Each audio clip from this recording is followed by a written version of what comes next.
pinakamataas na pagpupuri pagsamba tanging sa Panginoon po lamang. Dobleng pag-alam po sa ating minamahal beloved Pastor Almeida. At patuloy pong pag-alala na ewan turo beloved Stam Pastor Lina sa Almeida bagay sa lahat pong beloved Charden, beloved preacher, beloved worker.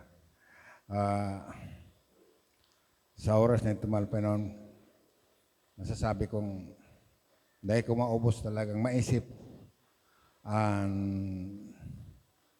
maipapasalamat ko talagang basta Kristiyanos po talaga, grabe po ang ipapasalamat. Pero maubos pang oras kung dadagos-dagosong ko ang papasalamat ko sa mahal na Panginoon. Kaya napakabuti kan mahal Panginoon dahil sa kan mga panahon po nagirumduman ko ang aking buhay.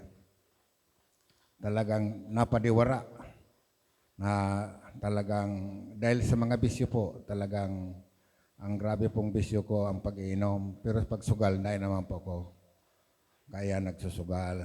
Inom, sigarilyo, iyan po talagang pinakamaha na talagang grabing bisyo ko na dahil ko maubos-ubos mahali. Kaya ako nagpasalamat sa mahal Panginoon dahil sa pamagitan kan mga pagsubok talaga.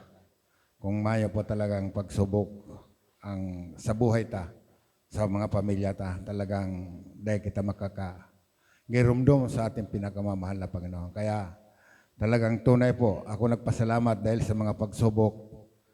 Ako po ay kan mga panahon po sa mga pamilya ko, pabalik-balik po sa hospital sa mga karamdaman po.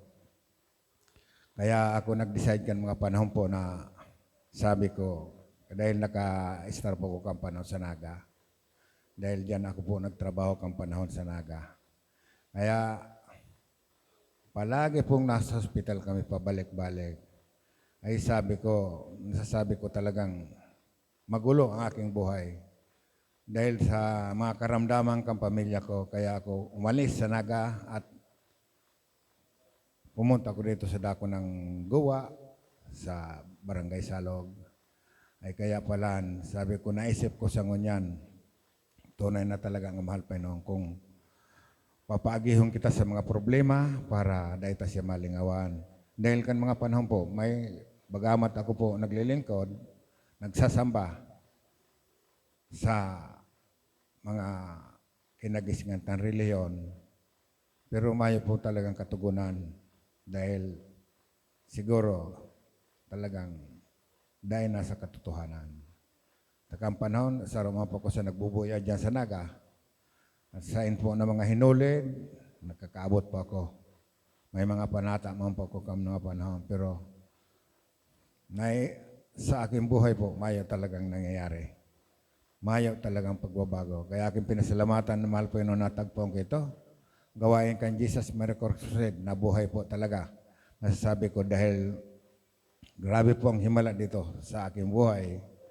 Sa gawain ito, digdig ko po natagpuan ang kapayapaan sa aking buhay, maging sa mga pagbabago sa aking buhay, digdig po sa gawain ini. Dig sa kan Jesus Miracle Crusade na tunay po.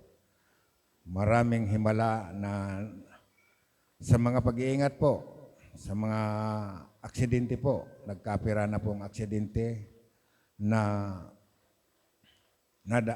nangyari sa buhay ko, pero salamat po sa mahal Panginoon, talagang nandiyan po talagang pag-iingat. Kaya napakabuti kan mahal Panginoon na tunay po, wala pong kalugihan ang paglilingkod sa mahal Panginoon. Dahil talagang kita pinag-iingatan kan mahal Panginoon. At maging sa mga pagpapala na bagamat kang panahon talagang sabi ko nga kahit sarong supot na simento po dahil kumakabakal. Dahil sa grabe po ang kahirapan po. Kaya aking pinasalamatan, mahal Panginoon, sa mga kalakasan na binibigay sa kuya na minsan nga may edad na, pero nandiyan po ang kalakasan na binibigay kan mahal Panginoon. Kaya ang kapurihan po, kapasalamatan tanging sa Panginoon po lang.